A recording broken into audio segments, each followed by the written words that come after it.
Good morning, Santa Clarita. Delgado here with you on this Tuesday, January 6th, and I am not alone.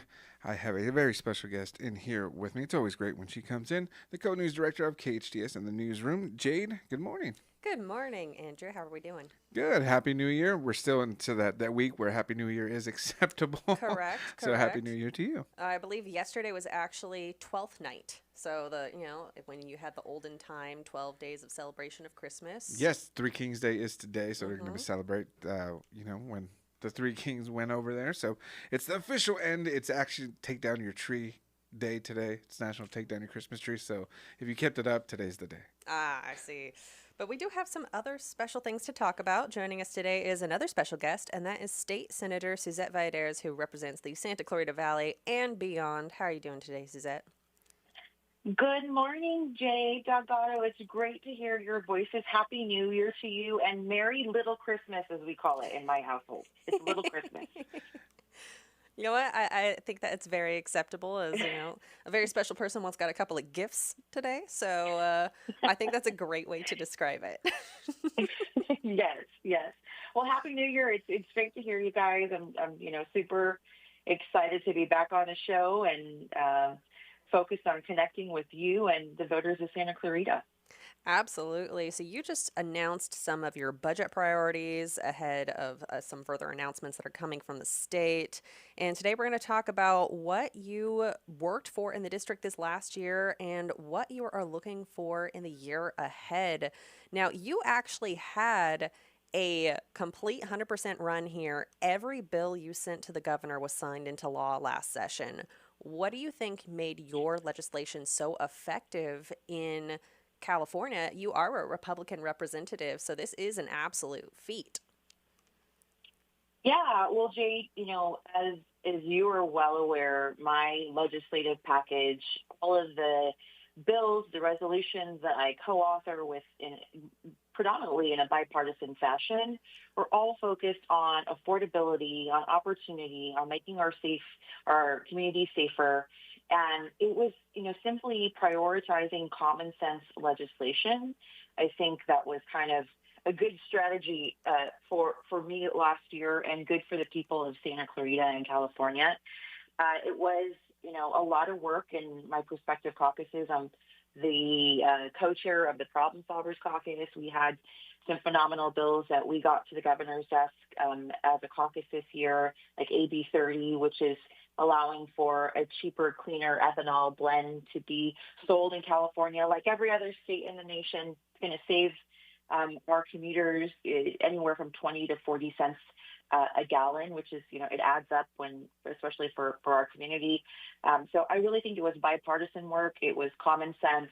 And even working with the governor's office, part of the sausage making process that is policy and bill making is working with every stakeholder to make your bill as good as it can be and to really try and understand the implications of every word, of every line in your bill. And when you're working across the aisle with sponsors, with stakeholders, you get better bills. Makes sense. Are there any bills that passed this year that you are especially proud of or you think is especially effective in the Santa Clarita Valley? Yeah, as you're aware, I'm the former executive director of Autism Speaks Southern California. The autism community is near and dear to me. I have a niece that was diagnosed on the autism spectrum when she was 2 years old, and thankfully she received some amazing early intervention at 2.5. And she's now actually in her second year at Northwestern. She's doing phenomenal. So being an advocate and a voice for the special needs community has always been a huge priority for me. And this year I was able to make a change in our business and profession codes, or rather moving autism professionals, paraprofessionals, service providers from our healthcare code in California into the business and profession code. And it's really important, and it's going to do, I think, great things for providing greater access for individuals and families dealing with autism. It's going to help us to grow that professional community so that our families in Santa Clarita and across California have better access to the care that they deserve. Very nice. But most of your work, it isn't just the bills. You're also talking, we were talking earlier about some of the work that you've been doing over December with all of the weather that we've been getting here. A lot of your work happens in terms of helping residents directly. So, what sort of issues has your office been helping local constituents with?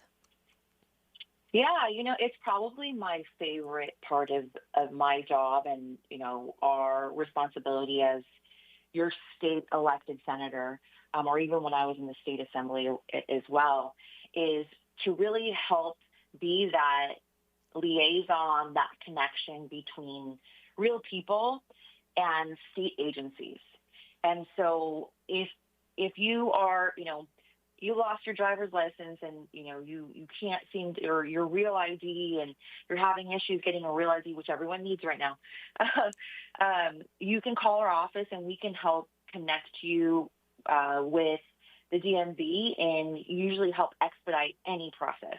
If you are on maternity leave and you were owed disability from that maternity leave that you can't seem to get on the phone with EDD or disability, we can help go through the back channels to help you secure that money that's owed to you, or any questions or complications that you're having with any state agency. Our office can go in through the back end with relationships with those agencies and help you figure out and get to the bottom of your problem with any state agency.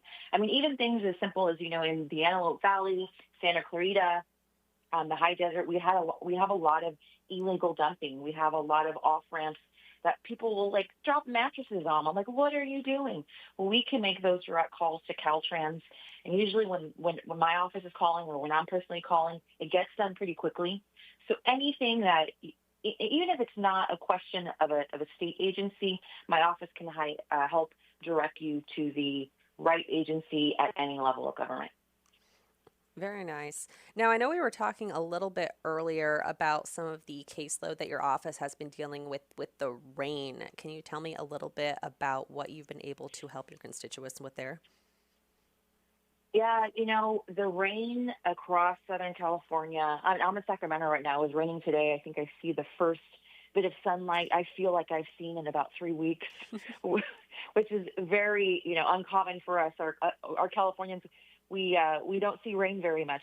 And it has just been downpouring in our district. And, we have roads that have been washed out in Santa Clarita, the same thing in other areas of my district. The Wrightwood area was flooded, and tragically they had a fire there last year that ran through the town, and then as a result, and we know this, in the Castaic area as well, when you have wildfires and then you have rains, the following year or 2 years later, you're at high risk for flooding. And so the Wrightwood community dealt with some severe flooding over the holidays. We had a landslide in Castaic area, which took out one of the SoCal gas pipelines, right? So we had that gas pipeline that closed the 5 freeway for hours. And so we've been able to get on the phone with Caltrans, with Cal OES, so the emergency the agency in California that deals with emergencies, to help expedite and make sure that the state is working with our county partners to get those roads either closed off, to start fixing them. And then even with insurance, there are lots of families. Most families don't have flood insurance, but we've been helping them with get information or get connections with the insurance commissioner's office to see what can be done to help them. So again, my objective and what I do is I serve the people of the 23rd Senate District with any issue that they may have at the state level. And even if it's not at the state level, we'll help you figure it out. No, that's very helpful, especially when it comes to things like flood insurance. Like, as you even said, a lot of people around here don't have that. And I've even heard from a couple years ago when we had some flooding out in Fillmore area, flood insurance doesn't cover every part of your house depending on the policy that Mm-hmm. you have. Sometimes it's only the outside walls, sometimes it's only like water damage to like the roof area. It's very confusing, and especially with all the changes that we've had to fire insurance just in the last couple of years. How often do people even think of getting flood insurance? Yeah, flood insurance, earthquake insurance. It's like even obviously a lot of us have wildfire insurance, but it's very expensive. So that's a whole other topic we could spend a long time on insurance, Jade. Oh yeah, that is a ongoing topic. I mean, even just in like casual conversations around here, because it feels like every time I turn around, some new thing has changed. Yes. So, why don't you tell me a little bit about in the next year, what are some of your like grander goals? What are some things that you want to accomplish? Are there any particular issues that you want to focus on? Yeah. Okay. So that's a big one. As it's a year now. I can't believe I've been the state senate for a year. It's been a phenomenal year. We went through some of our wins. Um, all of my priorities are really focused on four key things. So whether I'm voting on it, whether I'm presenting it as a bill, whether I'm talking about it or asking questions about it, I'm really looking at four things. I'm looking at, does this create greater opportunity for Californians and my constituents? Does this make our communities safer? Does this make our communities, our businesses more affordable? And is this good government? And those are the four questions I always ask all the time. And it's also in my leadership roles on the Problem Solvers Caucus, as the co-chair of the Hispanic Caucus, and as the Republican minority whip. When I'm whipping votes for bills, I'm asking, does it meet these four criteria, personal criteria for me? Same thing with my legislative package. So this year, I'm really excited to be working with our Problem Solvers Caucus on a bill that's going to require that every California agency do a cost analysis before creating new policy. And this is really meant to target agencies like AQMD or the California Air Resource Board, because they are these government agencies, commissions are constantly creating new policy. It's not coming from the legislature, but they're creating new policy that costs business, that like whether it's requiring new, new carb filters for trucks, right? That can be very expensive. They're creating policies and not really caring about how it impacts businesses or people financially, and it's adding to our cost of living. So it's a huge priority for our Problem Solvers Caucus this year. Another huge priority for me is going to be healthcare access, increasing our California nursing workforce. We need, I don't know if you experience this, but it takes months right now to get a doctor's appointment sometimes for the most basic things. And it's because we do have a healthcare workforce shortage. So you're going to see some legislation from my caucuses on that. And then obviously the biggest thing, Jade, that we're facing right now is going to be the $18 billion deficit that the non-legislative analyst office is saying California is going to have this year. And I'm sure we can talk about this after the governor gives his state of the state. I think on Thursday he's actually doing it in the Capitol. He's never done that before, not since I've been here. It's going to be really interesting. But really, our budget, our $300 billion budget for me, for Republicans in my caucus, and even bipartisan support, is going to be about prioritizing our budget. We can't afford everything, but we need to set some priorities. And some of those priorities are going to be for homeowners and for renters and for small businesses. And there is I think, huge opportunity for us to fix California's deficit, but it's not an easy lift. No, absolutely. I know you've said in the past that California doesn't have a money problem, but a spending problem. So it'll definitely be very interesting to see what your thoughts are on the ongoing state of the state. And you said that was Thursday? Yes, it's Thursday. Governor Newsom's I think, paint a rosy picture, but with an $18 billion deficit. Last year the deficit was $12 billion. This year it's 18. They're expecting the deficit to be by 2030 to be $30 billion. And again, when you have $300 million $300 billion with a B dollars in revenue annually, that's not you're getting some great money in, right? You have a spending problem with an $18 billion deficit. Well, I'll be glad to hear more about that. Now, I do know that it is getting a little wet out there. Where should people be going to actually be keeping an eye on these updates from your office while they're out and about, while they are on their phone? What should they be looking for to look for updates from you? You can follow me on all of the great platforms. So I'm on Instagram at Senator Valladares. The same thing, Senator Valladares at Twitter or X. I keep on calling it Twitter. It's On Twitter X. until I die, so. I know, right? And you can always go to my website and just Google Senator Suzette Valladares, Valladares,